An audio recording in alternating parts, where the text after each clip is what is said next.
Yes, welcome to the No State Project, live from the fortified compound in Mesa, Arizona for October 20th, 2018. Glad to be with you here. Also streaming live on my YouTube channel. It is, of course, No State Project. And if you're subbed, you know that. I want to thank everyone for this continued support of the show. Brent and, of course, Bill and Dan in New Hampshire. Christopher, I really do appreciate the support of the show and able to keep doing the broadcast here, talking about anarchy, government abuse, and defending yourself in court. You want to join me on the big show? Those are the topics for the show. It's 218-632-9399, 218-632-9399. I'm also going to talk a little bit more about this ongoing fiasco, Saudi Arabia. You would think that with a long history of barbarism and not that they're the only ones, but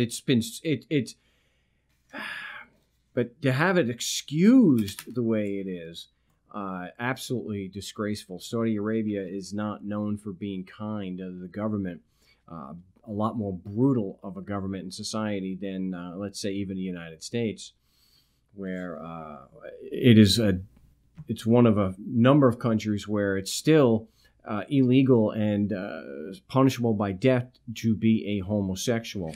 So in this day and age, you still have in 2018 people in the Middle East in Saudi Arabia being stoned to death, as if, wow, that is just incredible. It's just the sorry about that. I forgot to hit the other button to actually go live on my YouTube channel. So I do apologize for that. Just a minor glitch in the tech there. But if you do want to join the show you watch and stream on YouTube, the contact information and the information to join the show is in the description. So just check that out there. But one of the reasons why I'm bringing this up is because the spectacle of Donald Trump was here. He did a rally. Actually, it was at the Mesa Airport, and I'm actually very close to the Mesa Airport. So going down on the Loop 202, a lot of the exits were closed, and there were signs. Now we're talking about parking for the rally. It was all filled up, and so it did something to the traffic, which I'm glad that I did not really have to get stuck in. It is bewildering to me, the support that this man who lies at such a furious rate that fact-checking him is a full-time job. That in a let's say a 1-hour rally speech,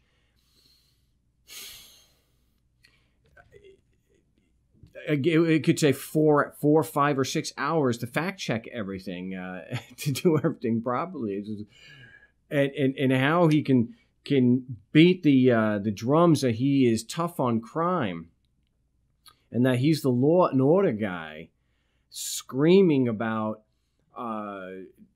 how pissed off he was and how upset and how dangerous things are for white men in right now because of what happened to Brett Kavanaugh, that he wasn't presumed innocent, that he's guilty until proven innocent. And I'm thinking, who was the guy that kept on screaming, lock her up, lock her up?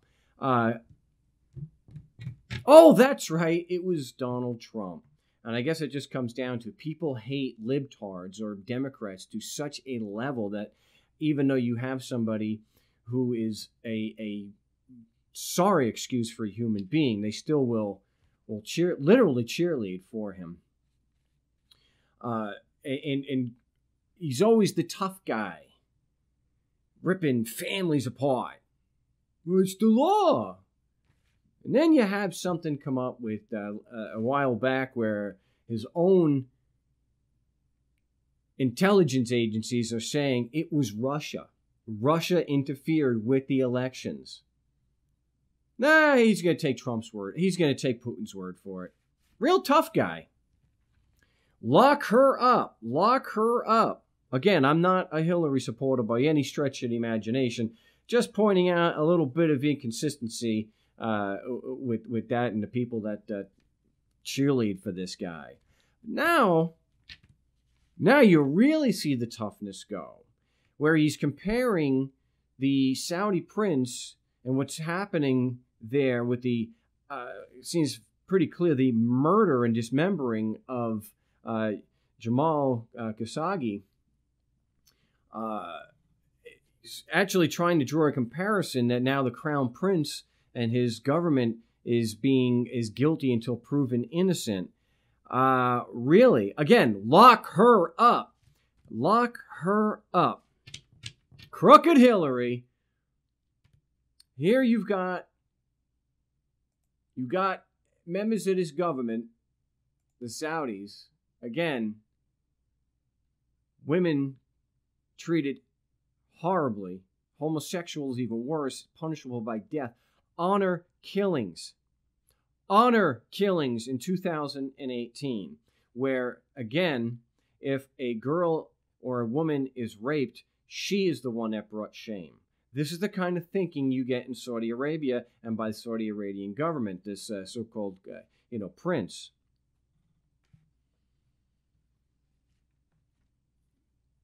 They lied initially. There's no question here. The Saudi Arabian government, the spokesman, they lied initially for weeks that we got nothing to do with it. We don't know. We don't know. We don't know. And then they come up with a story, well, we did know, but they would just go in there to interrogate him. And things went afoul. And this is considered to be trustworthy. So Pompeo, again, the former head of the CIA, yeah, that's a trustworthy figure there. They say they didn't do it. They say they didn't do it. That's the pattern that Trump has. If it's money for Trump and it's support for Trump, all they got to do is say, I didn't do it. I didn't do it. That's enough. There's audio. There's audio of Jamal being killed. It's probably because the Turkish government, and I don't think they've admitted this at this point, but there is a tape and it has been heard. So they're trying to say it was his phone or his watch. And he was dismembered while he was alive. And they've already been able to identify almost half of the 15 that were there. And the Saudi Arabian government, the prince, has fired and scapegoating some of them. It was an interrogation gone wrong. And then they come out and they say that these 15 Saudis, including somebody with a friggin' bone saw, who is an autopsy, he's expert, doing field autopsies. He's there for an interrogation, really. So the American intelligence agencies, it's reported, don't believe this story for a second. So if you go to the Washington Post, it says, and I know Jamal worked as a reporter for the Washington Post, but the Washington Post does fact check. But they say that the Saudi Arabian government has acknowledged that it lied for 17 days about what happened to journalist Jamal Khashoggi when he entered its consulate in Istanbul October 2nd. Well, we're up against a break. We'll be back in just a moment here on the No State Project. So don't go away. The number is 218-632-9399. 218-632-9399. The passcode is 2020 with the pound sign. Yes, welcome back to the No State Project live from the fortified compound in Mesa, Arizona. And I'm getting some interesting comments here, Andy. I'm going to give it a shot. I'm going to wait for the bumper to stop. And I will go once the bumper is stopped, I will go to the actual stream. So I apologize, everyone. We're going to get back to the brutality of the Saudis and what appears to be gullibleness on part of the Trump administration. But here we'll get.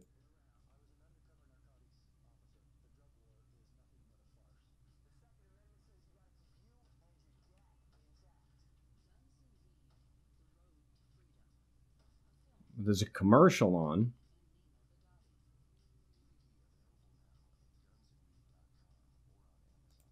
That's really odd.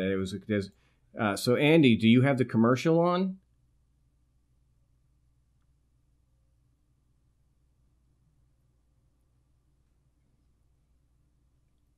The guys are telling me that my audio is not coming out and that I don't know what's going on there. So, okay, then somebody was saying that there was some other audio also simulcast at the same time. That's what I was checking.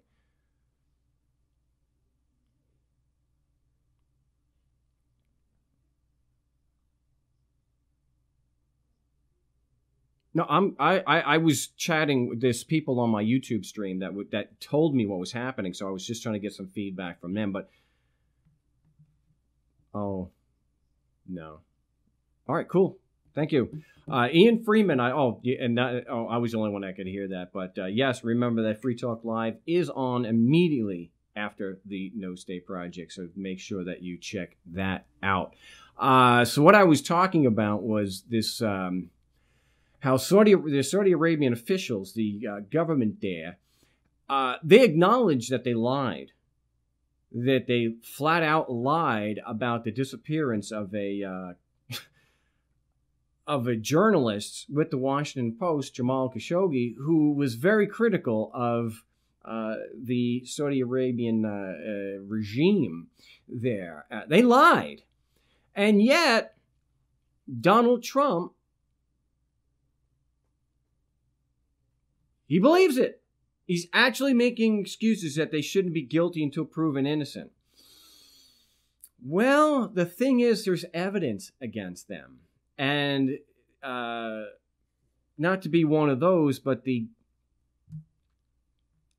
only ones who need to or have an obligation to presume somebody innocent, even in light of prima facie evidence, is a jury and a judge. Prosecutor, somebody making the accusation, somebody looking at the evidence outside of court, if there's evidence that if it's true and proven to be true, go ahead and make the judgment. They're lying. This is some serious stuff. The latest version. Well, they say, I like the Washington Post is saying that the new account offered by the regime of King Salman and Crown Prince Mohammed bin Salman is utterly devoid of credibility. Pretty much everything that comes out of Donald Trump's mouth is devoid of credibility. The latest version asks us to believe that Mr. Khashoggi died after becoming engaged in a brawl with officials who had been sent to meet him. His body, Saudi officials told several journalists, was handed over to a local collaborator for disposal. So, President Trump would pronounce this fable credible only underlines his shameful intent to assist in the attempt of the regime, and in particular the Crown Prince, to escape meaningful accountability. Like, just cover the damn thing up. As Mr. Trump surely knows, the new Saudi cover story is contradicted not just by evidence collected by Turkish authorities and by journalists, but also by the reporting of the U.S. intelligence community. All point to Mohammed bin Salman as the instigator of a premeditated, cold-blooded, and brutal murder, followed by the dismemberment of Mr. Khashoggi's body. It is beyond... Even if you accept that after they were admittedly lied, that they didn't know anything about it, and you give them the story that they went to interrogate him and then they had to dispose of the body. This is not some weekend at Bernie's crap going on here. Even if you say it was an accident, okay, we will suspend credibility enough to just, okay, all right. You lied. You admit that you did send people to interrogate them. Now you're saying it went wrong and he died. And instead of reporting it, you dismembered him and disposed of the body. Oh, and by the way, your autopsy expert brought a bone saw with him. And Trump is saying, let's not do what we did to Brett Kavanaugh. Let's not have him guilty, and have to prove their innocence. I just, and that's just what we know now. If you take the history of what this crown prince has done, just since he having members of his own family imprisoned and tortured. But no, they're spending a lot of money. See, not that there was necessarily a murder involved, but you go back to 2008 into the almost collapse of the United States economy. Some of the worst economic situation that at least in my lifetime, and I was alive in '87. And you've got the people dead to rights. You know who caused it. You know how they caused it. You know why they caused it. And what do the politicians do? They're too big to jail. They've got which means they are too rich to prosecute. We got money. They got money. So it's not necessarily that it's an issue of racism as to why people who are not white European tend to be overwhelmingly abused and put in jail. It's because they are more likely to be poor. It is the poor. Poor whites get prosecuted all the time and do it's because of their poverty. Why do so many people plead guilty to drug crimes that they didn't do? Because they won't let you out, because you cannot afford to get out. So they give you a deal. We will let you out. You're going to have to do this, that, and the other thing. You're going to have to accept that. And so they do it. They just want to get out because they don't have the money. So it is a matter of money. There's still racism, sure, but it's really a system of the ruling class, the money class, that are destroying these lives. And here you've got it's on video. The reason why Trump isn't going to do anything, he'll go after Trudeau in Canada. He's a bad guy. He'll say that the press is an enemy of the people, but a murder and a dismemberment, let's not rush to judgment. We'll be back in just a few moments here on the No State Project. Don't go away. Yes, welcome back to the No State Project here on the Liberty Radio Network, LRN.FM, the Liberty Radio Network, of course, and also streaming live on my YouTube channel, No State Project. You want to join me on the big show, 218-632-9399, 218-632-9399. The passcode is 2020 with the pound sign. Talk about anarchy, getting to a voluntary society, government abuse. Talk about that for hours. And also defending yourself in court. So what I was talking about, just a cover-up that's going on right in front of our eyes. And I got to mention this real quick. I tend not to want religion, but Pat Robertson actually this week was trying to make excuses and support Donald Trump and what he was doing, that we're going to let somebody get murdered and have it be covered up, a political assassination, okay, because of all the money. And why is such a big deal being made over the death of one man? And Pat Robertson is supposed to be a Christian. And I'm thinking your entire life has been dedicated because of one man that was murdered. One man that was murdered 2,000 some odd years ago. So it was kind of ironic there. But hey, Pat Robertson, not a beacon of of ethics and morality. for damn sure.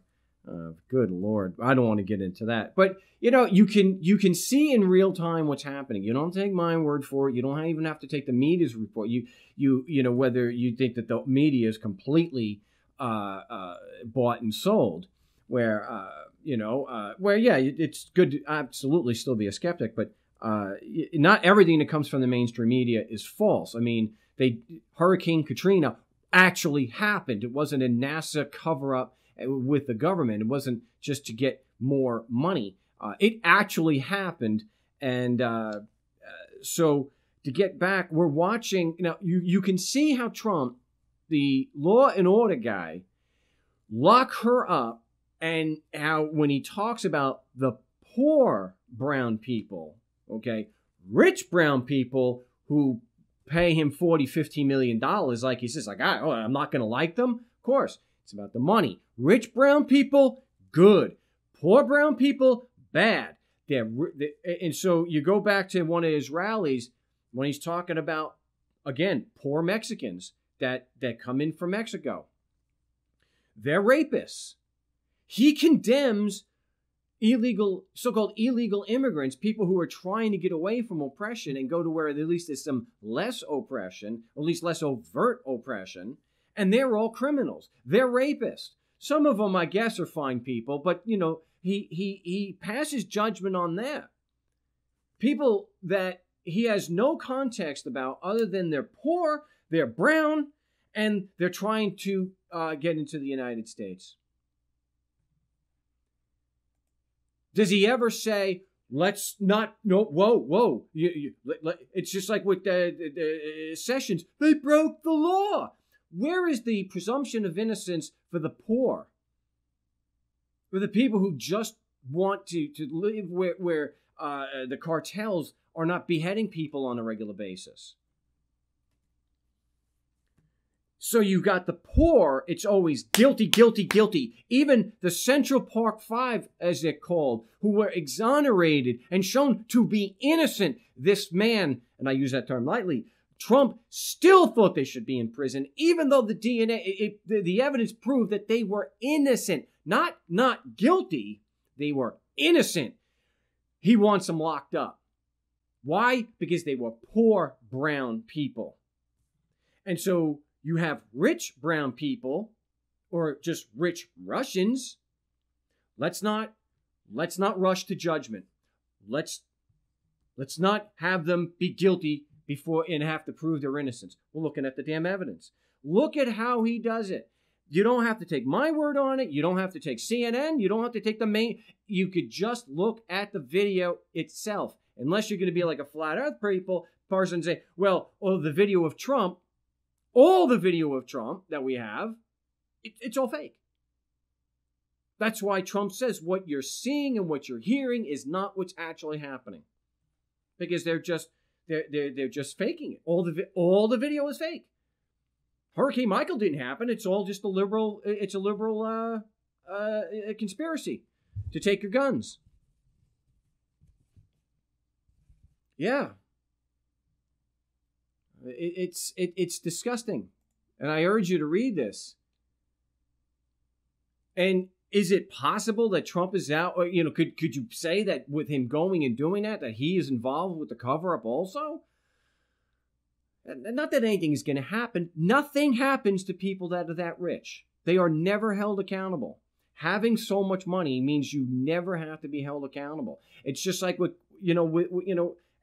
a common thing? The rich don't go to jail. They just pay fines. It's a different system. Affluenza. You can kill somebody in a car after drinking. You don't go to jail. We don't want to ruin his career. He's young. We don't want to ruin his career. He was young. So, one of the men involved has also died in Saudi Arabia in a car crash. Gee. Another man positively identified as a member of the team, Salah Muhammad Al-Tuaba, I can't say it, is the head of the forensic science at the Saudi General Security Department, is a specialist in on-site autopsies. According to the Turkish account, he cut off Mr. Khashoggi's fingers and head after donning headphones and advising his colleagues to do the same. If, as the Saudis now contend, the security team was sent to meet Mr. Khashoggi because, quote, there were indications of the possibility of his returning, end quote, to Saudi Arabia, why was such a man, along with Mohammed bin Salman's personal muscle, on the mission? The fact Mr. Khashoggi, a Post-contributing columnist, had no intention of returning to the kingdom. Well, in fact, he had no intention. He visited the consulate in order to obtain a paper that would allow him to marry a Turkish woman with whom he had obtained a new home in Istanbul with. In a transparent attempt to satisfy demands for accountability while protecting the crown prince, the regime arrested the members of the team sent to Istanbul and several consular employees and fired 4 senior intelligence officials as well as a top aide to the crown prince, Saud al-Qahtani. Mr. Qahtani, who drew up a blacklist of critics of the crown prince, is evidently being scapegoated. Yeah, no kidding. For targeting Mr. Khashoggi. Here is what he tweeted last year. Do you think I can act by myself without taking orders/guidance? I am an employee and trustworthy executive to the orders of the king and the crown prince. And yet,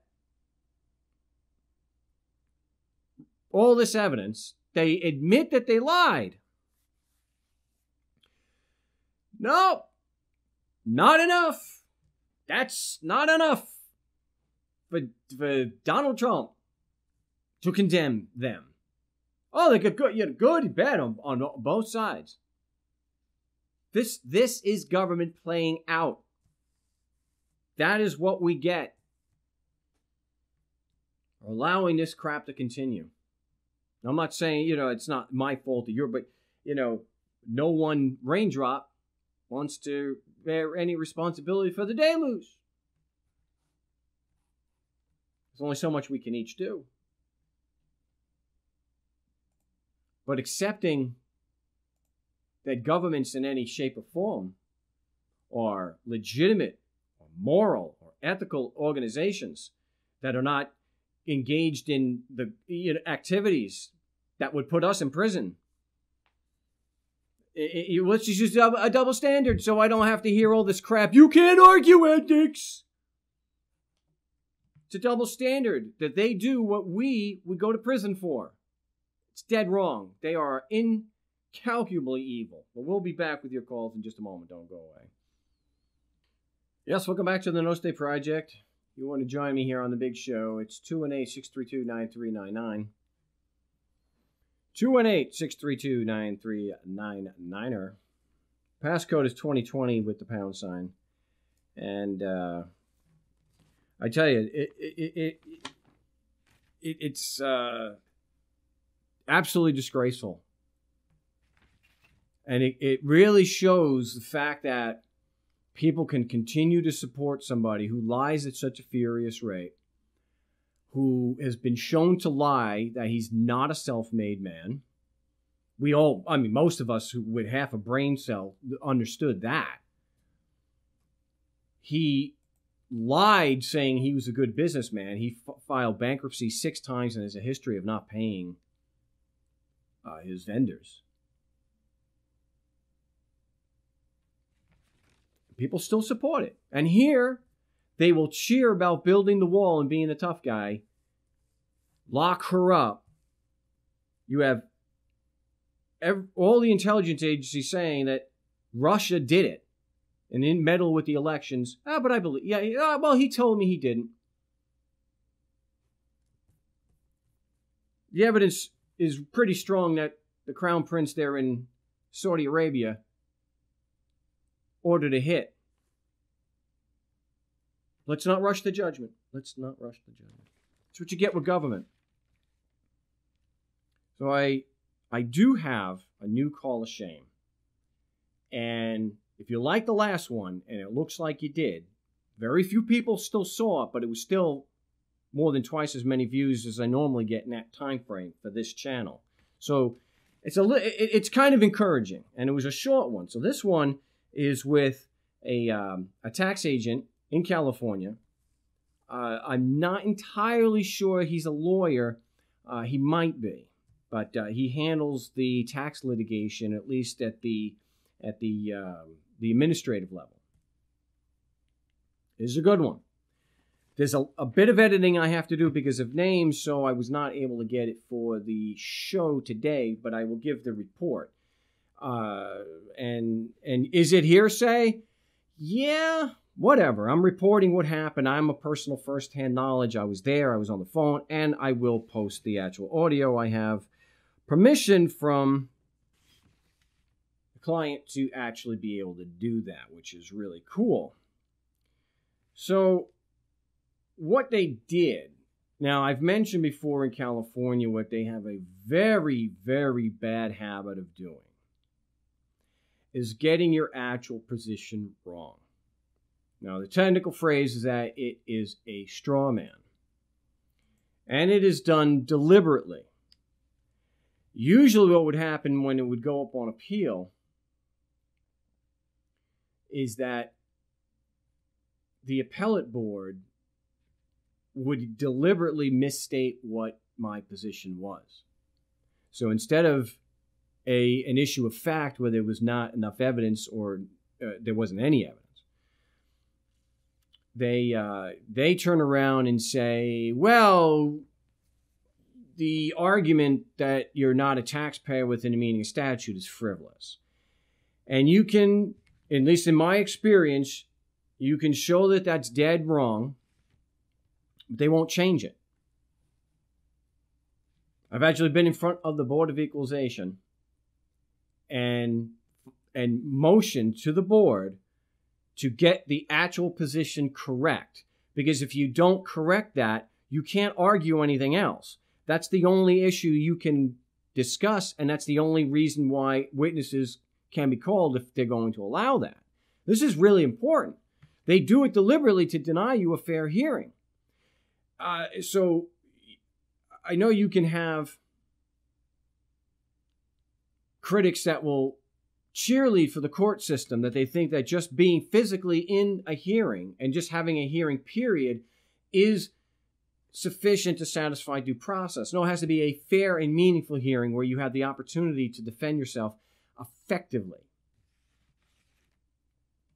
So we haven't seen that yet in this case, but we have the start of it because, and this is in writing too, I have the brief that the tax agency filed. And his position is, now everyone's familiar with the way I do things, and I'll post the call. They said that the position taken on appeal was that there wasn't evidence, or they didn't prove that, it was saying that the tax agency did not prove that income was received. It's kind of a new one.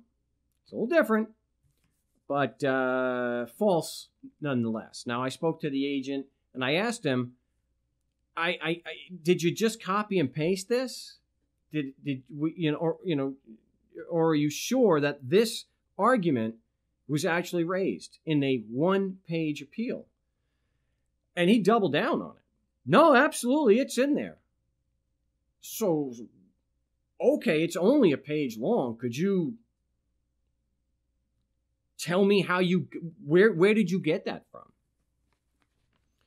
And he did correctly state that we pointed out that the report of income was compulsory.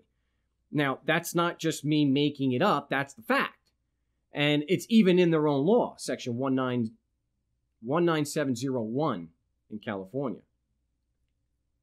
that it is compulsory. Companies have to provide income tax reports every year to the Franchise Tax Board, or they could be put out of business. They could go to jail. So they got that right. I said, well, how do you get that there was no income, that that you didn't prove that there was income reported when you're actually saying the reported income was compulsory? Does that sound like the same thing to you? A compulsory report and no report? Are those like the same thing? I mean, it's mind blowing. So I actually bring up what the actual position was. And the actual position was that, according to the tax agency, that they believed that because there was a California source of money, that meant the laws applied, and then they'd have jurisdiction to tax. Oh, all right.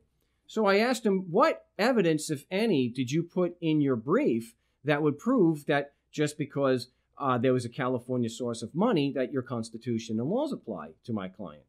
And he said, well, it's in the brief. Well, what in particular? So what he said to me, he said, well, the revenue code. So we've heard this before, and if you haven't, your head's going to spin a little. I get it. This is some hardcore stupidity that we have to deal with these people. So I recommend doing this because recently they've been noticing that, oh, I've got it backwards. I reported on another recent show about this. I said, so your position is, and it's in your brief, that the Revenue and Taxation Code is evidence proving your Constitution applies because she has a California source of money. Now, he initially doubled down on that. So I ask a leading question.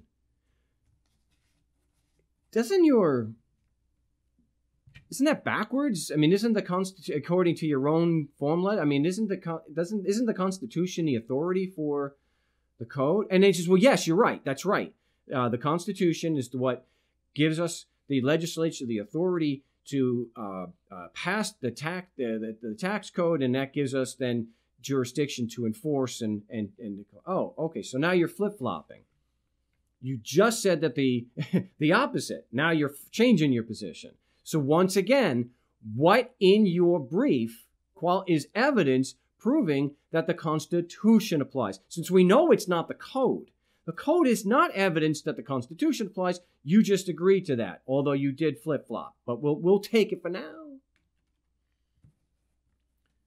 Of course, he doesn't have anything to offer there because it's not there.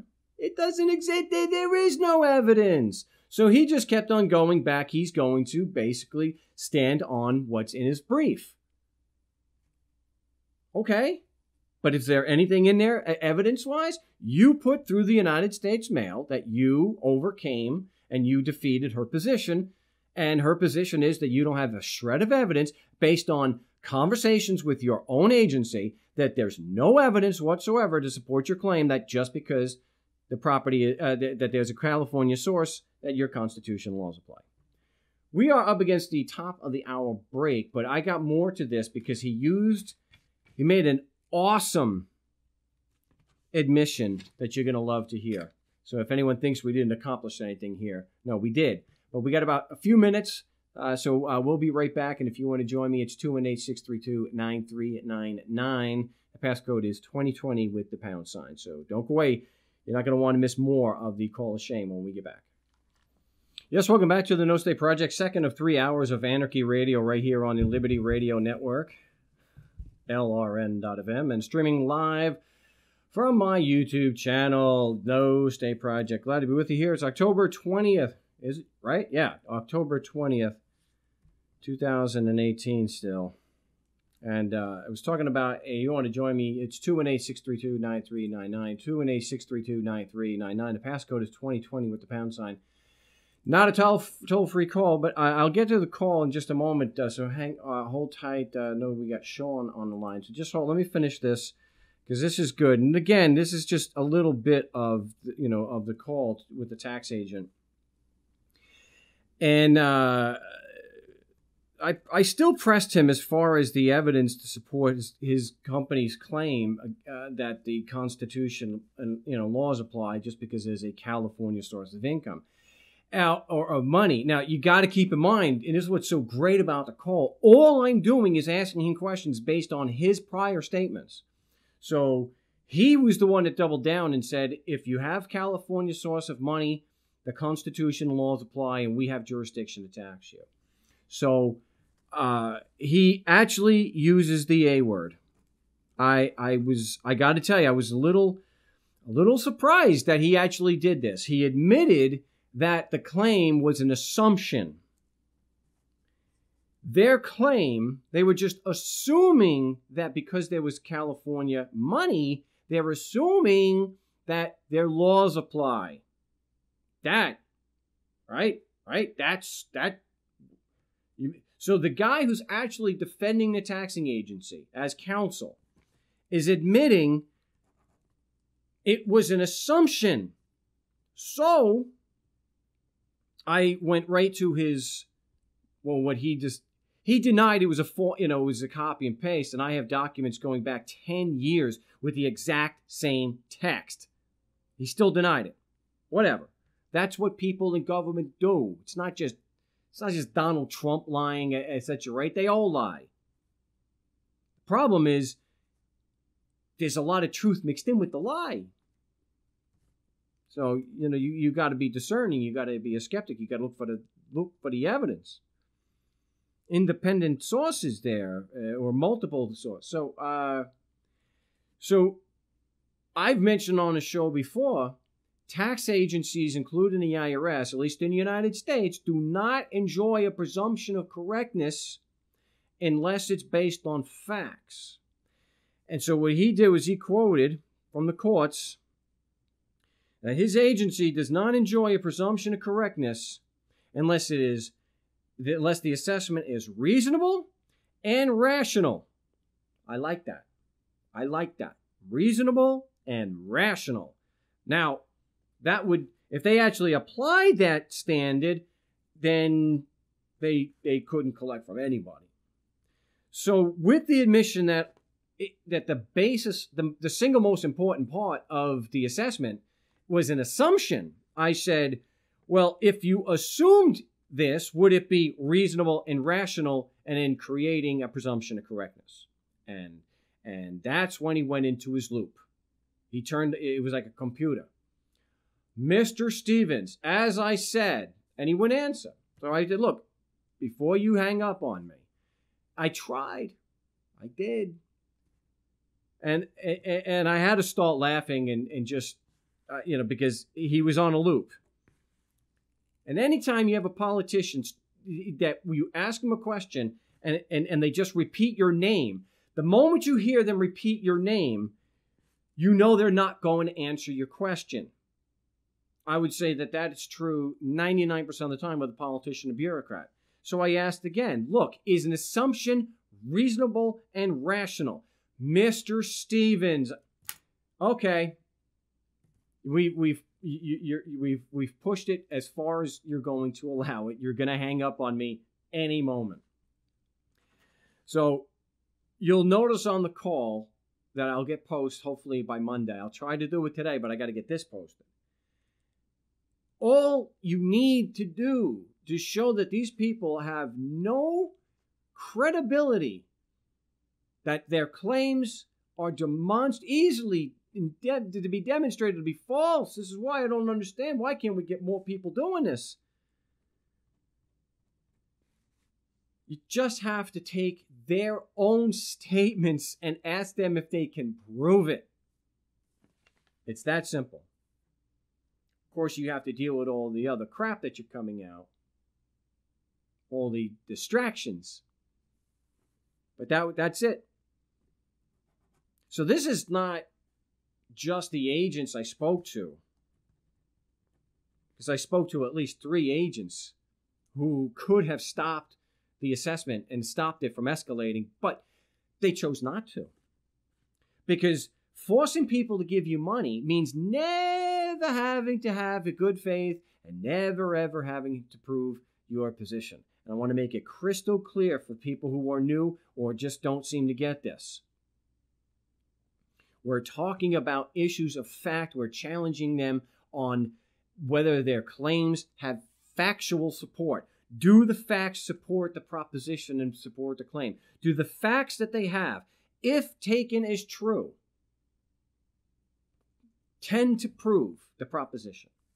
Here, not only do the agents have any evidence whatsoever, the tax counsel, and it may or may not be a lawyer, but tax counsel, the one who is actually, he's the one doing the appeal, for heaven's sakes. He's the one that filed the appeal brief. He's the one that I will be arguing against. And he said it was assumed. It was an assumption. Well, sure, if the basis of your assessment can be assumed, what is the limit to what you can prove?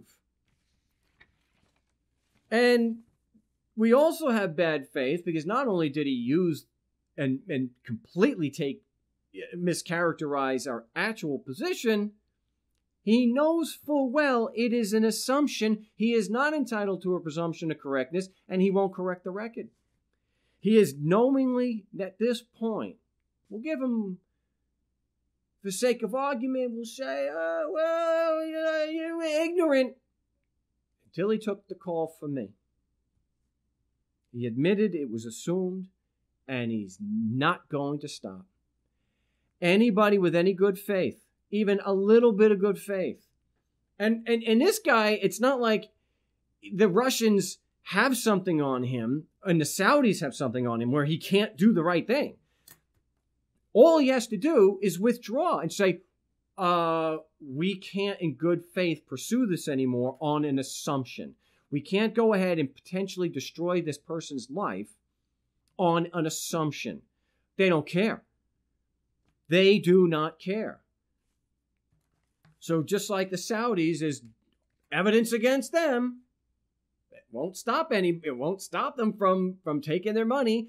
All the other governments will continue doing business with them.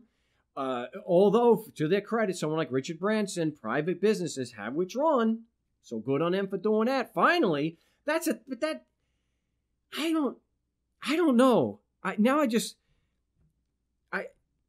can't even give Richard Branson credit because even if Jamal wasn't murdered, there was enough evidence on the table of the brutality of the Saudi Arabian government to have nothing to do with them. So I'm going to have to take that back.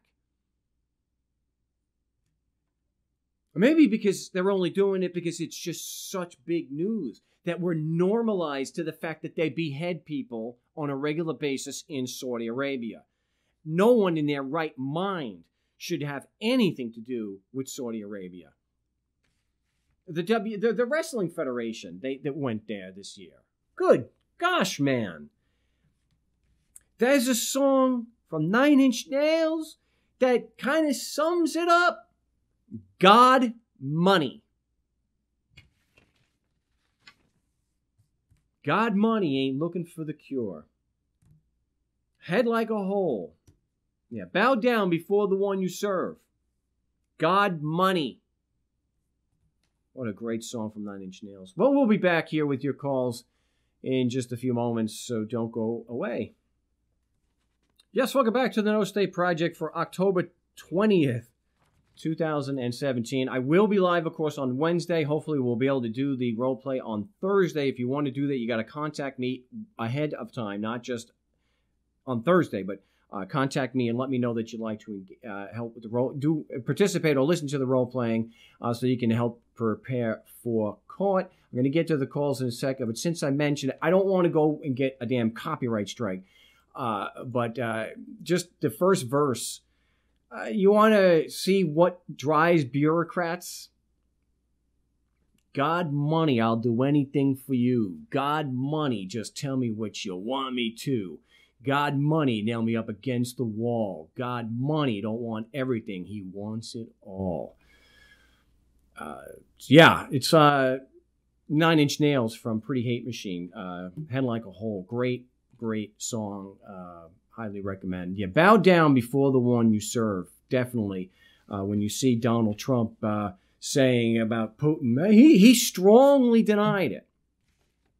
Oh, that's a defense now. So they want to get you for tax evasion, strongly deny it. I'm only kidding there. You don't say anything to them. You keep your mouth shut when they come after you. So I want to get to the calls. Remember, the call a shame. I probably can't do it today, but look, if you're subbed, you'll know when I post it. I should have that up on Monday. Again, there was a bit more editing I have to do, and that's why it's not up. I would have liked to debut it here on the big show, but it's going to be worth it. We'll get that Monday. So he's been on the show. He's been patient. Sean, welcome back to the big show. How's it going today? You see, maybe Sean just called in to listen. That's kind of unusual for him. So what we're going to do, I will mute him back up. And we'll go to area code 517. You're live on the No State Project. What's your name? Where you calling from? Yes, this is Shane from New York. Did you call back on a different number? No. What happened was, Mark, my phone died as I was talking, and I went through my dial pad, and I got you that way. So I have a dial pad system. Okay. Well, you have good news for today.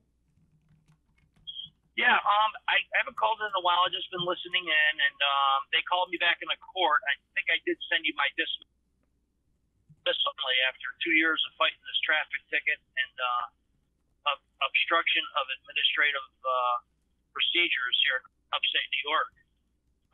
Wow. So everything's been dismissed, and I moved forward under CPLR to seal the record, and they did seal the record. That was granted, and I'm going back to court this Monday night, actually, to pick up my fine that I gave to them 2 years ago of $100. It's pretty impressive to get the money back in New York. I was just saying it's pretty impressive. It was pretty impressive to get the money back from a bureaucrat in New York. I mean, if I wore a hat, I'd tip it to you, my friend. Yeah, I just want to thank you very much and let you know that I did send you today. I think I did send you the order. So if you want to post it, I did use your documents and chimed in my information. They would not address the motion for prosecutable misconduct. They would not address it. They just granted the first motion for jurisdiction issue of the where's your evidence. So just to be clear, the dismissal is because they granted the motion to dismiss. Correct. They didn't address the other stuff. They just went ahead and granted the motion to dismiss because the prosecutor did not answer any of the motions that you are well aware of that you supplied that are excellent, and they just granted the first one, and that was it. It was over with. But I had to go back to court like 5 times for that to happen. They kept on dragging it out, and so that's the first win I've ever had, ever. Well, congratulations. I'm glad. I would do the victory screech, but you wouldn't be able to hear it on the air. But, Mark, the only question I really had for you is that they actually locked me up for close to 9 hours. Would you go back in and get on a different action to collect on that, or what would you do in this situation? What were the grounds for that? Did they put you actually in a jail cell or a holding cell? Yeah. Yep. On what grounds? Oh, yeah. They were claiming that my driver's license was suspended, and it never was. And it was an administrative error, I guess, or something. Maybe it wasn't. I'll never know what's in the database because the cops see that, not me. But they're claiming that it was suspended and never was. Wow. I would certainly file for damages against them. Of course, you're not going to be able to ask for much, but I would certainly file a claim for damages against them with the insurance. You could also file for fees with the judge, but that's not going to go anywhere. Yeah, I think if you have any chance of getting fees and getting damages, it's going to be against the insurance. Right. I just was going to focus basically on the police officer and the chief of police that actually came after me. And, okay, but sure, but the judge is the one that actually put you in lockup. I mean, did he order the lockup? He put the warrant out, but you got to understand that these guys get all this paperwork, and they just whatever comes across the desk, they just sign it. Oh, sure, yeah, guilty until proven innocent. And Mark, I just want to let you know that in my opinion, the chief of police knows exactly what he's doing, and he did it because he didn't like our family based on our, they put you in and they paint a brush on you that you're a sovereign citizen, as you're well aware. Did they publicly describe you that way?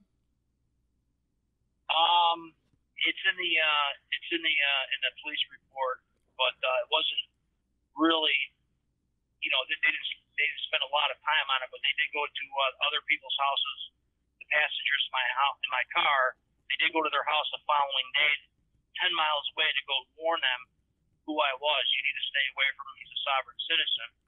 And you're well aware of the issue of Jerry Kane and his son back in 2010, correct? Yeah, you'd have to remind me. It's 2010. Jerry Kane and his son were shot at a Walmart in Arkansas, and ever since that happened, it's been a nightmare for anybody, bringing up the right to travel or bringing up the issues that we bring up, and it's been an absolute nightmare ever since then. So they log you in a database system is not a good person.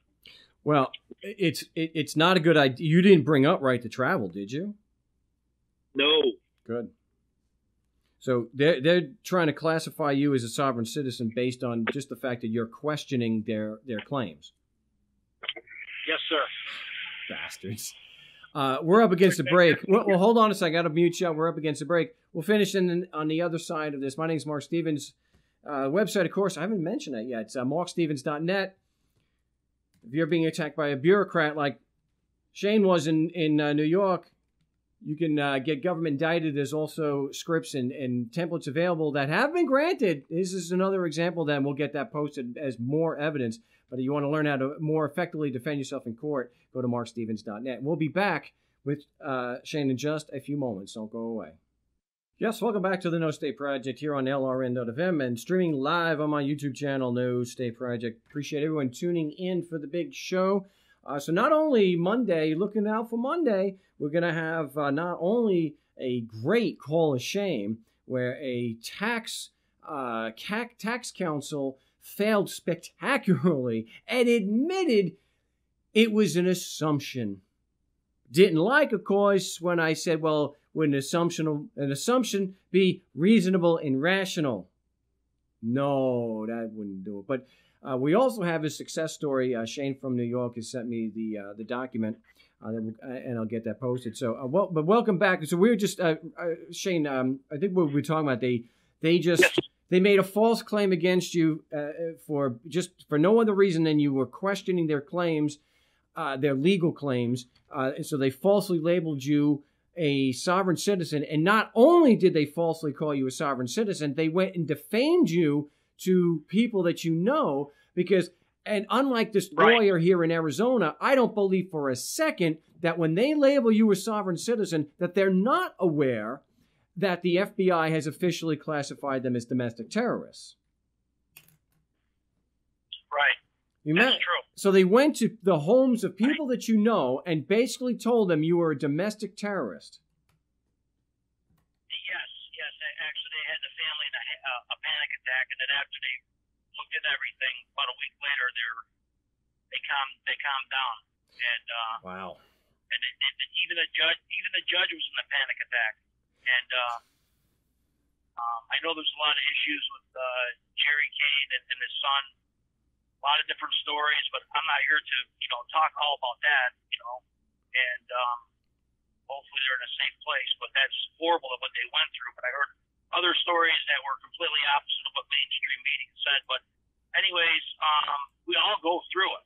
It seems like the people that know how to read and write and know how to spell and all that, those are the ones that go through this crap, and it's really disgusting. And I just wanted to thank you. That's a W in the W column for the first time, because I've been doing this for several years, but I wanted to thank you for all that, and just wanted to find out about if it was worth collecting on what they did to me, because I was locked up for not a long time, but enough where they should pay damages. Well, now that I have a bit more context, I think that in addition to the 9 hours, you have a damages for defamation against the police officers for doing that. And again, I don't look. Maybe some lawyer at in Arizona who doesn't necessarily deal with criminal trials, who's just a civil litigator on behalf of the county. Maybe he's actually right that he's never heard that the FBI classifies sovereign citizens as domestic terrorists. I'll give him that. I'll give him that's plausible. I think he's lying through his teeth, but I'll admit that it's at least possible he was telling the truth. I don't think, though, for a second you can say the police are not deliberately doing that and that they know that the FBI has classified sovereign citizens as domestic terrorists, and they did that deliberately to defame you and to make it look like you were a domestic terrorist. You were a terrorist, for heaven's sakes. So I would file a much larger claim to cover, and I would get affidavits from the people that the cops spoke to and get the facts out on the damage that was caused. You know, they defamed your name and they actually someone had a panic attack. And I would file for at least a few $1,000s for how they defamed you. That, for the cops doing that, if you have a background check now, that could cost you a job.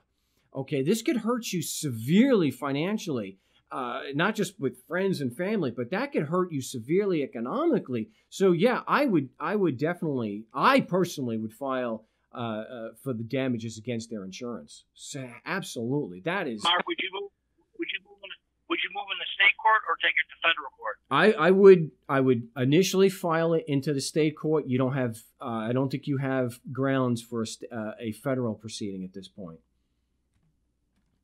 Okay. And they might just kick it out. I first go to the insurance, and when the insurance company, risk management for the county, when they deny the claim, then you can go into state court and fight it there. That's the last question I had, Mark. That's the last, and a lot of people have this question.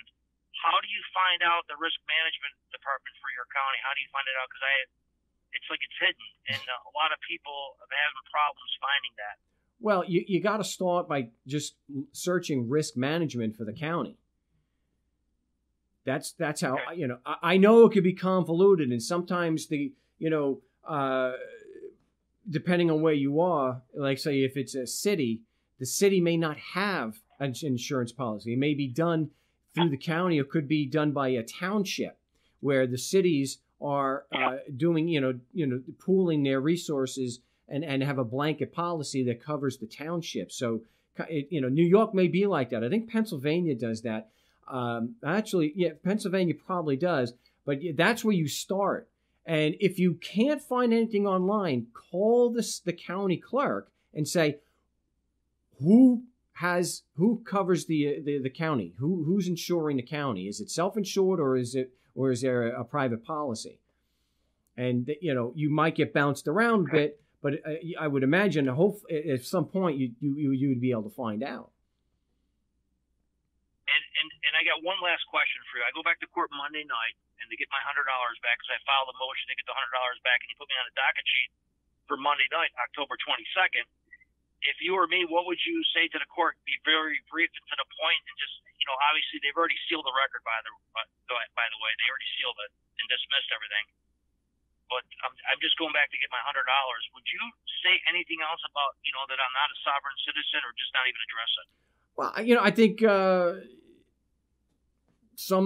I don't think there's a chance that the judge is going to throw such a sissy fit that he's going to reopen it and change his mind. Very nice. He's been very nice. You could bring up and say, excuse me, sir, but in addition to my $100, maybe you're not aware of this, but the police officers went to friends and family and lied, and defamed me, saying that I was a sovereign citizen when I'm not. And that could cost me significant damages in the future. And I think that the cops should be sanctioned and personally liable for what they may cause me.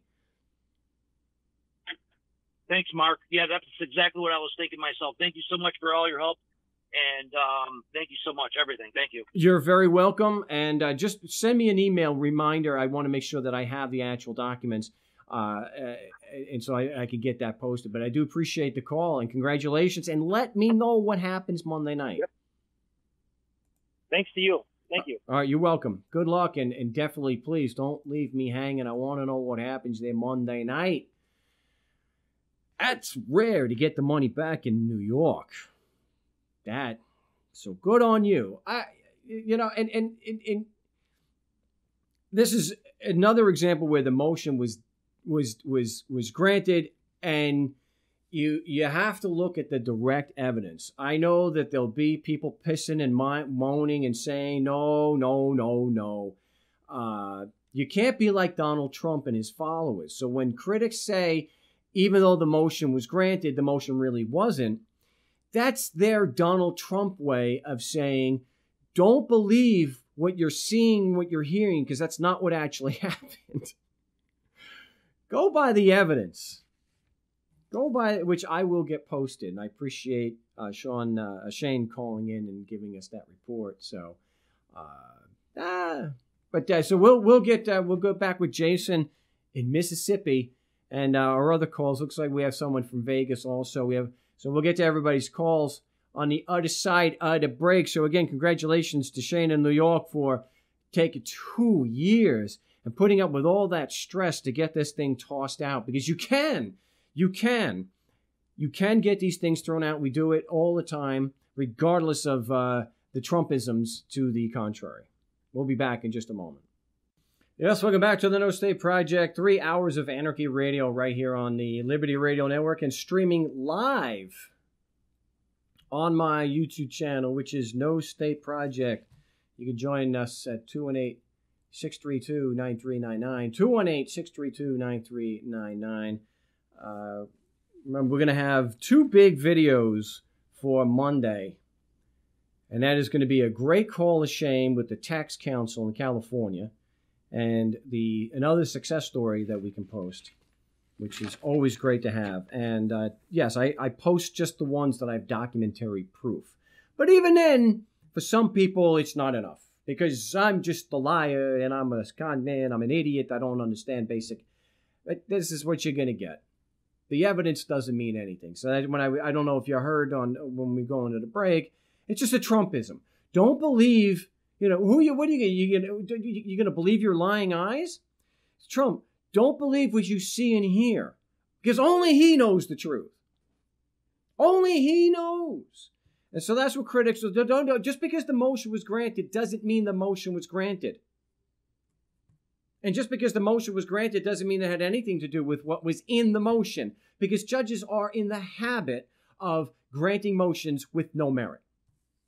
See, for those who don't know, there's a Latin phrase called sua sponte. That's just a fancy way of saying that the judge did it on his own. He wasn't prompted by the prosecution or the defense. He doesn't have to have the defense say that the motion is trash. He could just look at it and say, oh, these people on the internet are right. This is trash. And they toss it out. The prosecution doesn't have to do that. The judge can on his own deny a motion, even before the prosecution has an opportunity to respond. You'll get to see this at markstevens.net and go if you want to see some of the mountain of other success stories that we have, and it's not all of them, it's only a small part of them, then you can get that at markstevens.net. But let's get back to the calls over here. We got Jason in Mississippi. Welcome back to the show. Hey, Mark. Yes. Hello. Can you hear me? Yep, loud and clear. How you doing? All right, right. Hey, listen, I've been trying to get back in touch with you for a couple of weeks. You always tell people to call in with dissent, okay? And I don't want to do this because I'm a huge fan, but I have some dissent for you today, sir. Are you ready? Yeah, I mean, dissent is welcome. I mean, as long as we're being friendly and professional, you can disagree with everything I say. Absolutely, sir. Lay it on me, baby. Okay. You, my friend, and I like to call you my friend, and believe me when I say that, you're engaged in a practice that I just cannot support. But I would like to ask you a question before I dig into you too deep, because I don't want to look like a total moron. You ready? Yeah, I'm ready. Let's do it. Okay. for the last couple of weeks, as I'm watching your show, and this has just been driving me up a wall. I've noticed your Paul Reed Smith behind you and your Les Paul. They're at funky angles, and I can tell that the Les Paul is not actually got the headstock against the wall. Looks like it might be leaning up against an amp about midway of your neck. It was. Yeah. Huh? It was. Okay. Your Paul Reed Smith, with the way it's just killing me. Because I would hate for you to go out later after a hard show, want to play some rock and guitar, and have your babies not perform as they should. You know, I was just trying to lighten up the show, man. I agree. Listen, if stupidity could run the world, we would solve our energy problem. Wait. Let's not gloss over this though, Jason. The Paul Reed Smith isn't actually mine. That's somebody else's, and I didn't put it there. Okay. It's welcome to be there. It's a PRS.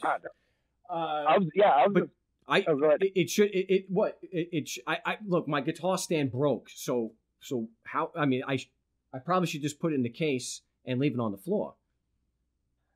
Well, it's a beautiful guitar. It should be played at all times. I would be happy to send you. I've got extra stand, but we'll talk about that later. I was giving you a goof, being a goof with you about your guitar storage. But big fan of the show, and I would love to hear you play some guitar. I'm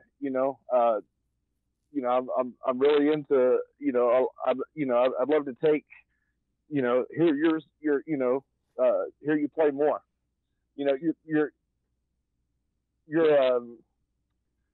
One day I will. The way you dug into Law and stuff, I know musically you also have something to say. I would just like to hear it. One day I'll do that. I mean, I have some video that Spencer Morgan posted years ago. We did a workshop, and then we had a jam after that, which was really cool. So I'm playing guitar on there. But one day I will. Maybe Peter Green's birthday is coming up on October 29th, everybody. And you don't mean Fleetwood Mac's Peter Green, do you? There's only one Peter Green. Sorry. and it's he Yes, named it. He formed the band. He was the driving force. He was the creative force behind it. He was very special to me. Those who I could go on, but maybe for his birthday, the show after his birthday, I'll play some Peter Green. Right. Maybe I can turn my pickup up, put my pickup up, reverse the. But yeah, maybe I'll do that. I could do that. I have played directly on the show before, but when I was in San Diego, which in Oceanside, but that was last year. Right. I don't know. I'm just, always willing to hear some music.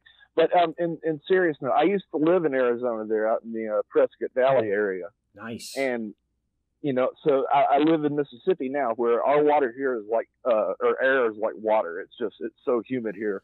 And, that has one effect on wood. And then also the area you're in with no water in the air has a different effect on wood, I just, like I said, I didn't want your neck to warp or anything, and I'd send you a stand if you need one.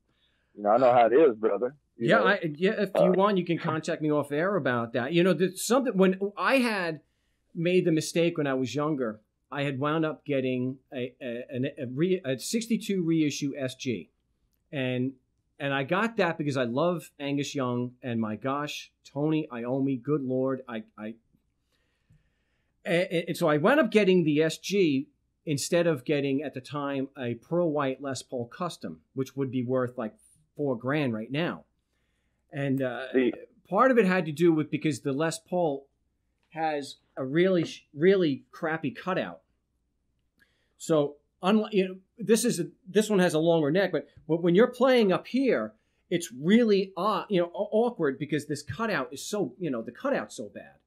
So that's why I wound up getting the SG, and going from Long Island and driving cross country here to Arizona and Phoenix, the change in the weather put the neck out really bad, and you can't. Yes, sir.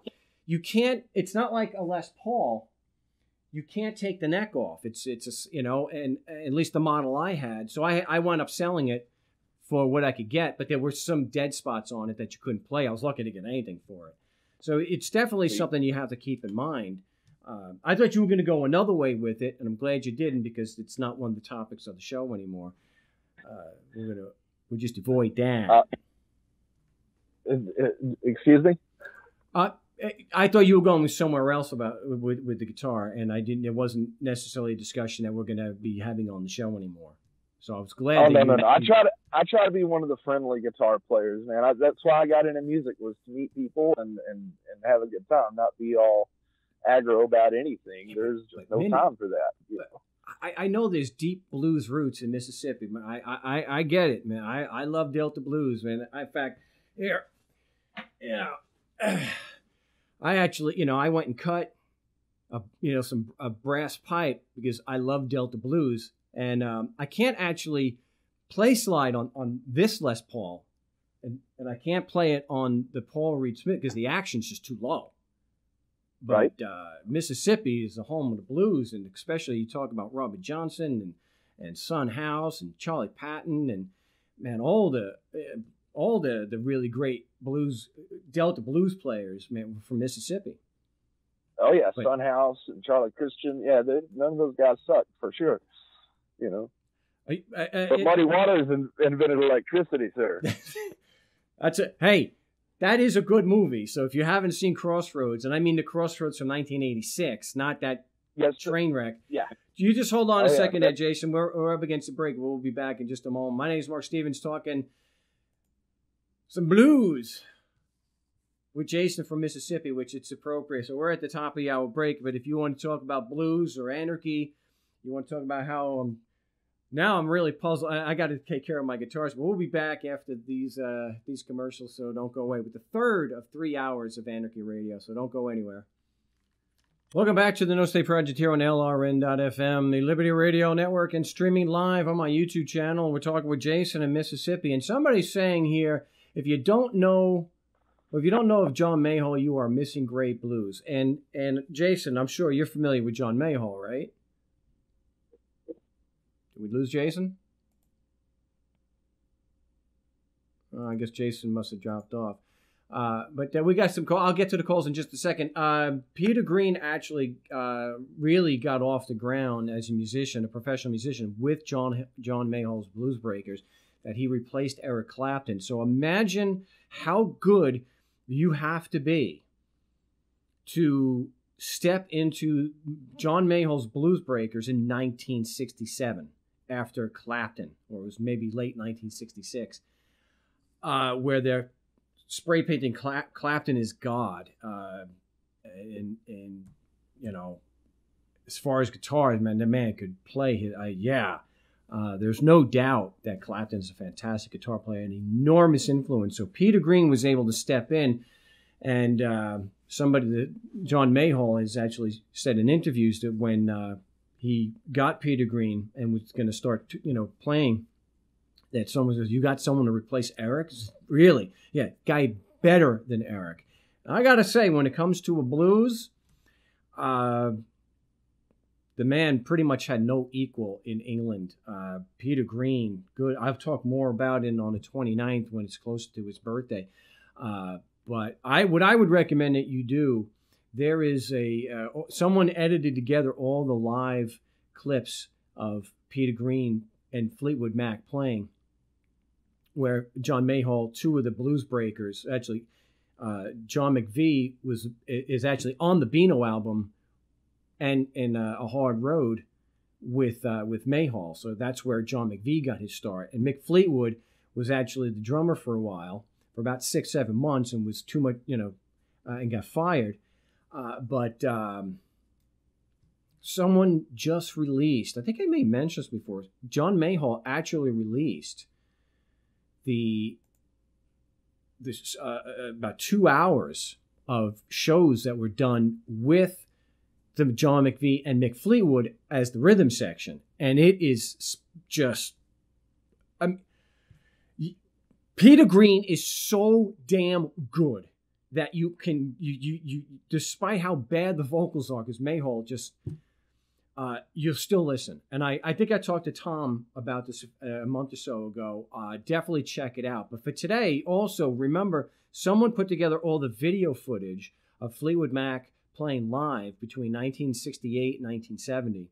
And go near towards the end where he does, it's a much shorter version of Rattlesnake Shake, but it's fantastic. And the great part is there's only a few seconds where Peter is just in the zone, and well, he's in the zone the whole time, but he's really killing it. And it's the tempo was a double time. I mean, a double time. It's just, and he's just amazing. And they actually put the camera on him and focused on him for a few seconds. So to me, it was just an amazing thing that we have of an artist who's not there anymore. He's not dead, but he's just not there.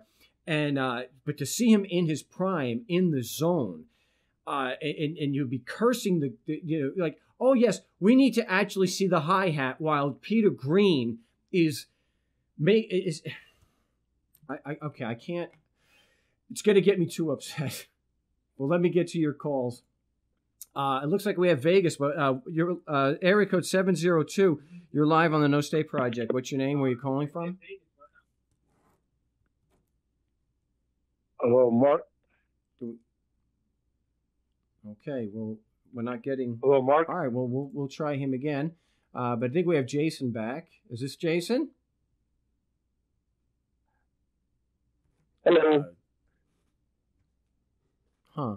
No, we're not getting any audio. I don't think that's from my end, but we got two calls now. It says I'm unmuted. unmuted. To mute that up.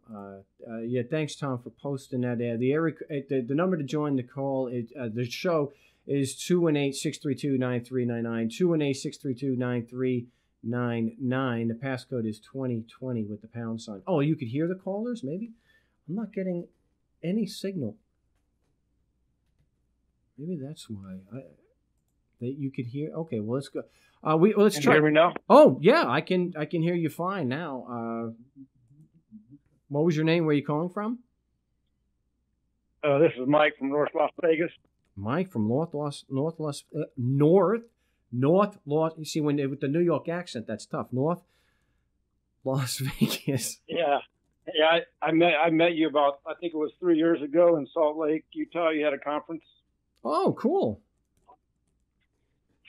Yeah, so I've been getting attacked by the city of North. I sent you some emails and been corresponding to you a little bit about my problem with the city of North Las Vegas. Mine's not traffic. Mine's or my acre I have here. Okay. I vaguely I remember getting an email, but just the audience doesn't know. So what's going on? Okay. They in 2015 they started coming after me for cars, trailers stored on the property, and no registration. And I end up losing that case. I used your method at the beginning, and then when I lost, I'm not very good in court. I got an attorney for my appeal and turned in the papers for that, and they just denied all that. And, because all I was relying on was lack of jurisdiction. This time, I'm getting a little bit better feel for the court. I've been in there 3 times so far for this new one they got me on. The same thing, but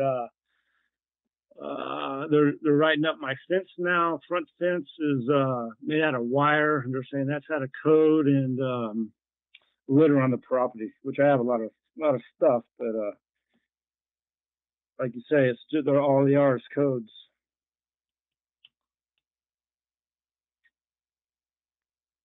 So I guess my question is, I want to. I did it again. The judges, I can tell he's biased, and yeah, but I got trial on. But Mike, the litter and stuff is easy to take care of. That's not something that I should be there anyway. Because I mean, who wants that? I mean, that does affect the curb the curb appeal for the neighborhood. So I mean, everyone could look pretty good, but you got somebody who's got you know, so that's an easy one. But yeah, they are just code violations as far as, so I would take care of the trash or whatnot, but the code violations certainly can be dealt with, you know, the way but I wanted to ask you a question about the other case. Did you do a cross-examination, a trial of the agent who wrote the complaint? Yeah, but I was like real nervous, and I asked him like 2 questions: how the codes apply to me, and I forget the other question. I got the transcript. I have to go look back on it. Well, yeah, I end up paying a fine of $500, thinking that it's going to just go away. That they knew I was going to fight it next time, but they're coming after me again. Okay, well, as far as this one, have you filed a motion to dismiss and discovery request? Yeah, I went in Monday for the motion to dismiss, and I could tell the way he was talking that he was side with the prosecutor. So I brought up his conflict of interest, and he said, "Oh yeah, that's what everybody says, but that's no, you're be fine." And I forgot to ask him, can he accuse him or recuse himself from this case? Well, how did you bring up the conflict of interest? Did you make statements or did you ask questions? Wow. Just hold on a second. We'll be back and we'll finish in the next segment and we'll get back. I think Jason is back. I guess it was my side. I didn't see anything from the mixer. That's my thing. I got the lights, but we'll be back with Mike in Vegas in just a few moments, so don't go anywhere.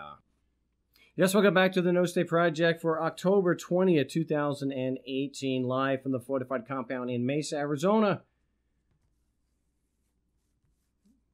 We're live every Saturday from 4 to 7 Eastern Standard Time, immediately preceding Free Talk Live. And also on Wednesday, commercial free from 3 to 4 Pacific Standard Time. The Arizona time will be changing, so I'll do that for everybody. So somebody had mentioned I'll be back with Mike in just a moment. This is the very first of this, because I did have a beta version just so I can get something out at Libertopia, and I have the first one of that. That was the spiral bound one where it was not a color cover. This is the very first one. I believe it's the first one. It's a proof.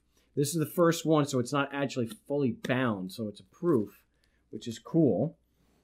And this is yes, you see how I went to preserve it. I went all out to preserve the integrity of this, because this is what started all this crap. This is the very first Adventures in Legoland ever printed. I am not able to get the second one. They won't give it to me. For some reason, the company that did it, and it's right here in Mesa, they don't want to give that to me. So if you notice, it's a little larger, and they misprinted where the robe is blue, and it's supposed to be, of course, black. So, yeah. No, I will not sell my first copies, so no. I have some other copies back there, but they're not of any significant, personal value. But one of them back there is actually the very first one, so somebody called that right. Okay. Anyway, let's get back. We're talking with Mike in Las Vegas and some other. I completely lost where I was, Mike. On that litter, they're just writing up bogus charges. I'm not a slob like they're making me look to be. So okay. I might have a lot of junk. One man's treasure is another man's junk. Yeah, I got that backwards. Well, but we don't want to have that. I mean, nobody wants to have that. I've seen people where, I've known people where there was a car on the front lawn and that kind of stuff. Nobody wants. So, did you file? Just bring me up. Did you file the motion? You filed the motion to dismiss and the Brady request and discovery, correct? And then actually, okay. I had in my second arraignment, I handed in to the first arraignment. I was just saying that I needed more time. Okay, And so you waived so speedy I trial talked rights. to somebody. But I know where I and was. I'm sorry. We were talking about the conflict of interest. Were you asking questions to bring out the conflict of interest, or were you making assertions, just saying that there was a conflict of interest? I would say I was probably making assertions. My memory's not. I know. I'm not too good in court. I read somebody's comment. I need a lot of. But yeah, I got so much paperwork. I've been writing all this stuff down and just trying to get my closing statement in and my opening statement for the trial because it's on Monday. Yep. Yeah. You know, Mike. All right. You got some prep work to do because you got to remember the basics here. If you understand the basics and do some role playing, you can do fairly well. And the basic is that everything they say is probably a lie, and you have to object and get them to verify it, whether it's the prosecutor, the judge, or the witness, the cop. And you are asking leading questions, not making assertions. And so your opening statement should be, look, this is a very simple case here, as far as what the prosecution has and what he doesn't have. That they had the burden of proof. They are the foundation of the prosecution's claim has been largely ignored to this point. And the foundation is they believe that the Constitution and laws apply to me just because I'm physically in Vegas. They don't have any evidence to support that, and they're going to go and they're going to put their witness on the stand over my objection because the witness does not have, the prosecution has no proof that the witness has personal knowledge of what he's testifying to, that the Constitution applies to me just because I'm physically in Vegas. And there's not much more. I mean, oh, Mike. Well, when I went in there during the motion to dismiss, that was my third time in for this proceeding. I asked the judge for a trial jury, and he said, and I was giving him the Article 3, Section 2, I think it is, in our Constitution. And he said, oh, no, we have our own Constitution 25 years ago, Nevada Constitution. Sure. You don't have to have for small misdemeanors. Yeah. And then that's when I brought out that, well, isn't that he's on the same side as the prosecutor? And he said, oh, yeah, that's what everybody says. Yeah, but Mike, when we go in and you make an obvious mistake like that, there's a strong presumption that you don't know what you're talking about. And quoting the federal Constitution, Article 3, Section 2, that's got nothing to do with the state court. I mean, nothing. That's the jurisdiction of the federal courts. So, and then you made an assertion, which is, we know that that's bad. And you don't want to do that. Do you know what a leading question is? Having the answer in the question? A leading question is, the information is in the question. It's a yes or no. And every question you ask should be a leading question. So with the police officer, the cross-examination should only take a couple of minutes, but you should be objecting to the witness being put on the stand because the prosecution doesn't have proof that he has personal knowledge of the matters he's testifying to, that you violated the law. Because when you say you violated the law, it's implied in there that the laws apply and that you violated them, and they don't have any personal knowledge of that. So that's definitely something you have to bring up. They're still going to put through an objection. They're still going to put him on the stand, and you need to be able to make, at least some objections during the direct examination, such as he's going to be assuming facts, not in evidence, because he's just going to assume the laws apply. He's going to assume that he has jurisdiction, but he's not going to have any actual evidence to back it up. And then when it's your turn for cross-examination, it should be very quick. Did you determine on your own that just because I'm physically in Vegas that your laws apply? You did. Okay, great. What facts, if any, did you rely on to support that decision, that claim? And that's where all hell breaks loose, where they're going to deny you effective cross-examination. But you're going to need to be able to stand your ground and bring out that when they lie, saying that objection, it calls for a legal conclusion, you have to say, no, objection. The prosecutor's lying. That's not what I said. The question is what facts the police officer relied on when he decided that there was probable cause to investigate me. So Okay. we'll finish up Mike in the next segment, and then we'll get to Jason again for the last segment. My name is Mark Stevens. You're listening to the No State Project here on LRN.FM and streaming live on my YouTube channel. We'll be back with more Anarchy Radio with Mike in Vegas, North Vegas, in just a few moments, so don't go anywhere. Welcome back to the big broadcast. Talking with Mike in North Las Vegas, and it's tough to try to get someone prepped in such a short period of time. So, we can only go through the basics. Well, sorry, I think I can handle it. I just got to have it written down, and I'm gonna be prepared. But yeah, I'm not really up for doing that. What do you call it? Where you're practicing. You're not up to doing that, but you think you're ready to go tangle with two professional litigators who are masters at deception? Really? It's you should do the role playing. You whether you do it on the chat or you get a friend and it really helps to. Obviously, you have to know the underlying principles. You have to know that under no circumstances can they actually support their claim with facts. That the best they can do is say, well, the laws apply to you because we put other people in prison. I mean, they're not going to say that. The cop won't say that on cross-examination, but it's definitely up to you to ask the cop. And this is all recorded, and I've mentioned this on many, many shows. Those questions are very, very much a part of the show. And your whole cross-examination could literally be two questions. Because the cop, the judge is probably going to cut you off at that point and say you can't ask the cop any questions like that, even though it goes right to his prior statements. They don't want you questioning the police officer on that. This is what, look, like when you hear my call to shames, Mike, that tells you why the judges and prosecutors protect the witness so much, because they don't have the evidence. I mean, why else would they almost uniformly, regardless of the physical location, the political subdivision, right? Whether it's Canada or Australia, New Zealand, it doesn't matter. Why, when we ask the police officer, what facts did you rely on to support your determination or your claim that the laws apply just because I'm physically in Australia?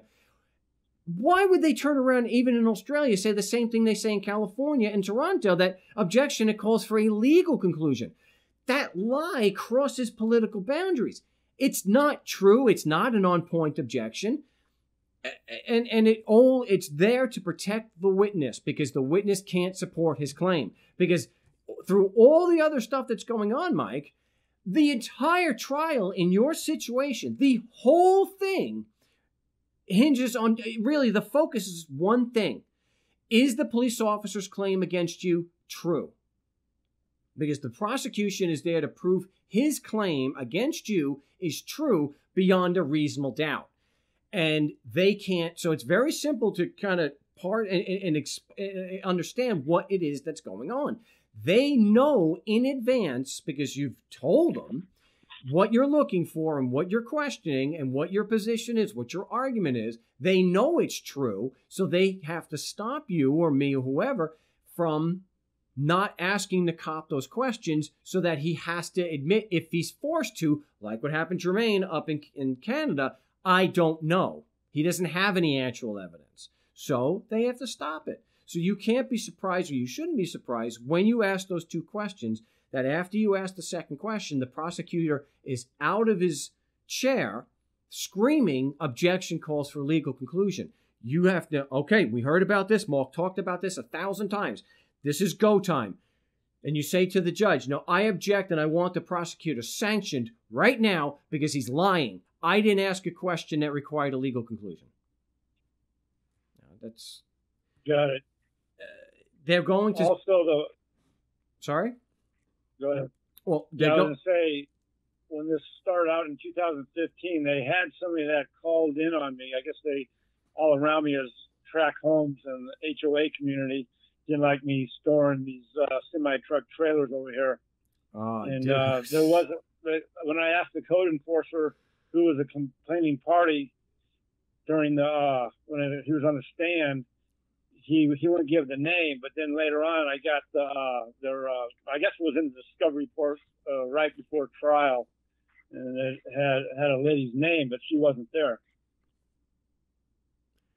Well, So, you know, I wouldn't be calling the cops or anything, but I would certainly be, talking to you as a neighbor, saying, track the trailer.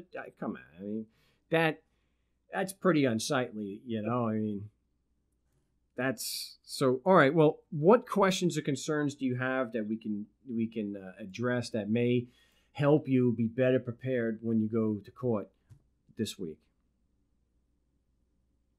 When I went in for the arraignment, I was trying to hand the Brady request motion to strike to the judge, and he says, I don't even want to touch until I know what it is. And he just told later, after it was all said and done, I handed it to the prosecutors, but they never gave me anything on that. But when I went back in for the motion to dismiss thing, they responded to that one through a letter through the mail, but they never gave me my Brady request. Okay, so when you go in there, when you go in there, though, I got to tell you, the judge said that a Brady request doesn't concern this case. It's a misdemeanor, isn't it? That's correct. Yeah. Well, then Brady applies, and you need to let the judge and the prosecutor know when you go in there. If I have to appeal this, I will, and I want the record to reflect that you said that Brady and it does not is not applicable in a misdemeanor when it certainly is. Yeah, I've been listening to a lot of your stuff. That's what I thought. So he lied. Yeah. They lied. They lied. So if you email me off air, email me after the show, I would also file right there that day motion to dismiss for prosecutorial misconduct and really make that the focus, that the prosecutor is clearly arguing without evidence. Well, that was the judge that said that, not the prosecutor, that the Brady request, the Brady material wasn't applicable to this case. Oh, I get that. He's allowing the prosecutor to get away with not giving you disclosure. Okay, I got you. So the prosecutor, it's like Judge Kaczynski said, there is an epidemic across the country of prosecutorial misconduct, and only judges have the power to stop it. That they let it happen. So, yeah, the judge said that, but he's allowing the prosecutor to engage in misconduct. The prosecutor is clearly arguing without evidence. He doesn't have a shred of evidence to prove the Constitution applies just because you're physically in North Vegas. And he doesn't have a witness with personal knowledge. And he knows it. What about that first one when I paid the $500 fine? Is there a way, when I filed the papers for the appeal, it's through an attorney, is there a way I can fight them over that? You can, you're probably better off filing an insurance claim with risk management for the $500. I'm sure that'll get you further than you will in court, because they are extremely reluctant to overturn decisions. You can have a false conviction for rape and have DNA evidence completely exonerate you, and it's still they don't want to reverse. So imagine when it's something I'm sorry to say, it's as inconsequential as traffic, and I say that only because rape is a real horror show. So being falsely accused of and convicted of rape. But you have probably zero chance of getting it overturned by filing it into court and challenging jurisdiction. At least you have some chance of the insurance claim, because if they turn it down, then you can go to court. So I wish you luck. I appreciate the call, and get me off air for the prosecutorial misconduct motion to dismiss. My name is Mark Stevens. Listen to the No State Project here on LRN.FM. And streaming live on my YouTube channel. We'll be back with the last segment. We'll talk with Jason, and I got to address this stuff that Eric's talking about here about a script for traffic when you're stopped. This is not good. We'll be back with that in just a moment, so don't go away.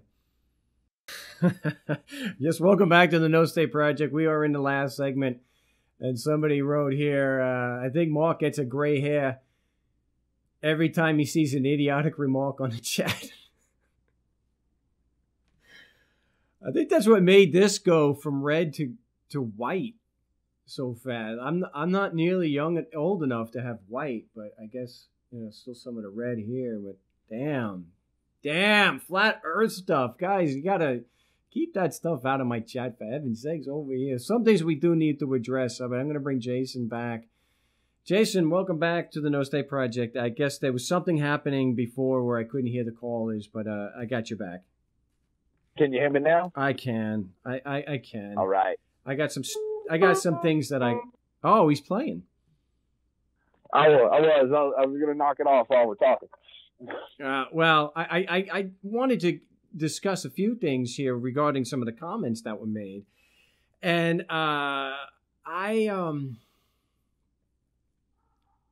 is Flat Earth vegan anarchist? I thought you were from Vegas. Is he Canadian? Anyway, all right. A couple of things. Maybe you can join me here for this. As somebody's making a claim about suing judges and prosecutors, and I went into detail with this. Did you see the last video I posted about it? Are you talking to me? Yeah. Oh, sorry. I didn't know if you were on the chat there. Refresh me. I do watch a lot of your videos. I'm not sure if I caught the last. Anyway, I do believe. Let's see. Was that the one? The Wednesday show. About?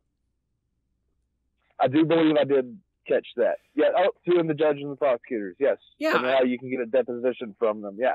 Well, I wanted to. I thought management. I thought I had made it clear that yes, the law is, and I have the Supreme Court, I guess the Fisher case and the ones from the Fisher case, where the Supreme Court has routinely held for well over 100 years that judges and prosecutors, well, they're speaking specifically about judges, but I think it applies also to prosecutors.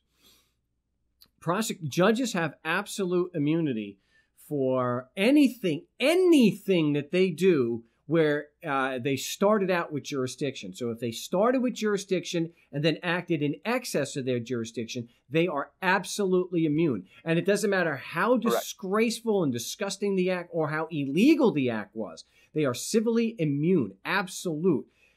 If they act without jurisdiction, period, that there is no immunity for.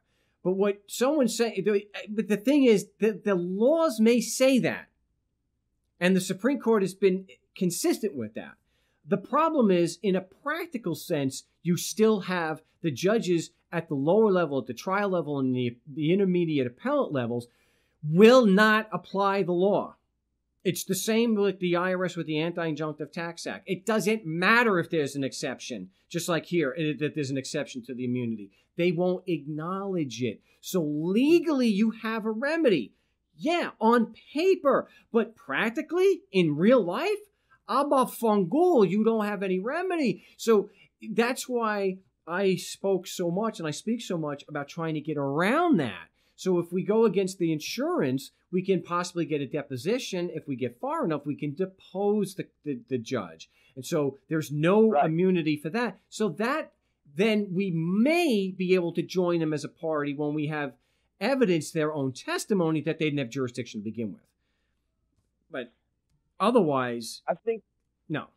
Go ahead. I'm sorry. I was just saying, otherwise you don't have we're never. And if someone, Eric or someone, thinks that you have a case where somebody has actually sued the judge directly and held him civilly liable, I want to see. There'll be a case report. I want to see it. That will be reported. And if I want to see the evidence, and I've never seen any proof of that.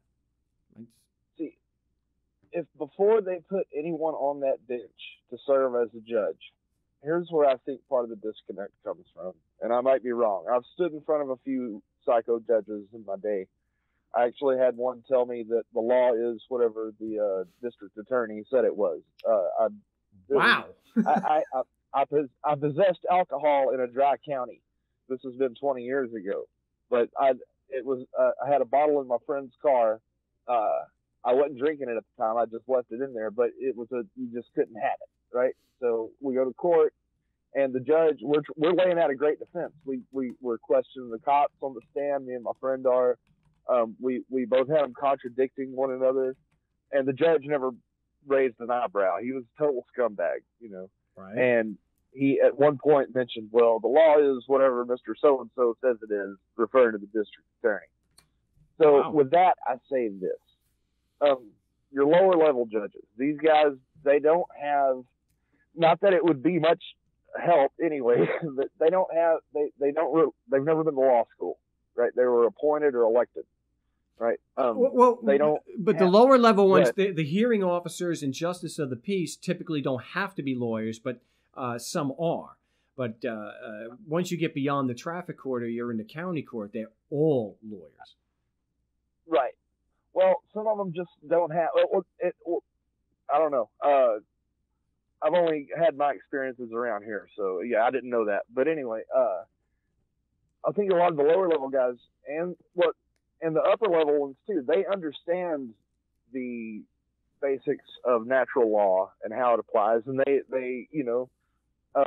because that's your basis. All law came from that, and they either don't know about it or disregard it. One of the two. Well, I think that they go. I would say that they're not taught anything like that. They're not, and they're taught law. Political law. They're taught statute laws. They're taught statute and code. Yeah. Yes.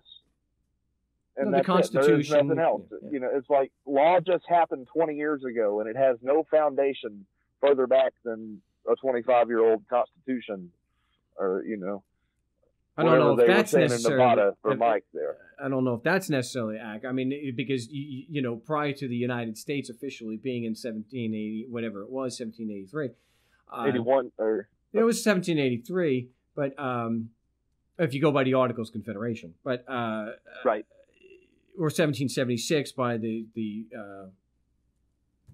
Declaration, but they had more before. I mean, even though there were no literal American laws when they did the Declaration, they started creating them, and it was always based on the common law, and it was based on the principle. At least some of the common law was based on no injury, no foul. Right. So there was that. I wouldn't say it's necessarily natural law, but I would. Well, whether if you wanted to go to the Bible and go with the whole golden rule, do unto others and all that, that's real basic and clear. And I'm not a big Bible thumper. I mean, it's just when you grow up in the South, you're going to get some of that. Sure.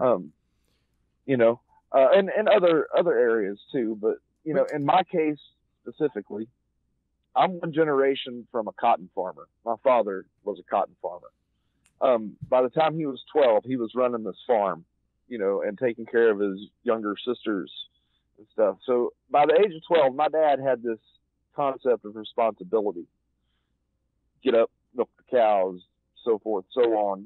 Then go to school, then come home, and then work in the field till dark, And so growing up with someone like that, he was a great father. He just wasn't always the most compassionate. I got 30 seconds. Oh, so anyway, I'm sorry. As far as qualified or absolute immunity goes, it's there if you grant it. If you harm me, I'm going to defend myself. I don't care how you're dressed. That means nothing. Are you still there? Yeah, I am here, but I do have to go. I have to wrap up. I'm pretty much out of time. So, but I do appreciate the call, and next time maybe we'll have some better audio. We can hear you playing. I'll try to call in again. Listen, you have my number. Feel free to call me anytime. I was going to talk to you more about maybe getting you a guitar. Like I said, I dabble in building guitars. And okay. We'll discuss that. We'll discuss that off air. All right. At another time. All right. Have a great day, my friend. Thank you for having me. Thanks. No problem. Appreciate the call. In the last 30 seconds or so, I have to address what Eric is saying about a script for the roadside. If you pull over by a cop, the only thing you should be saying to the police officer is when they ask you questions is, my policy is not to answer questions, and don't say anything from that point. If they're going to charge you, they're going to charge you. Nothing you say there can will be used against you. Please, for heaven's sakes, you identify yourself on this threat of, which is on the threat of incarceration. Keep your mouth shut. Do not read from the script unless it says, my policy is not to answer questions. Please, that for your life is at stake. My name is Mark Stevens. Appreciate everyone tuning in today. It will be live on Wednesday. Until then, salud.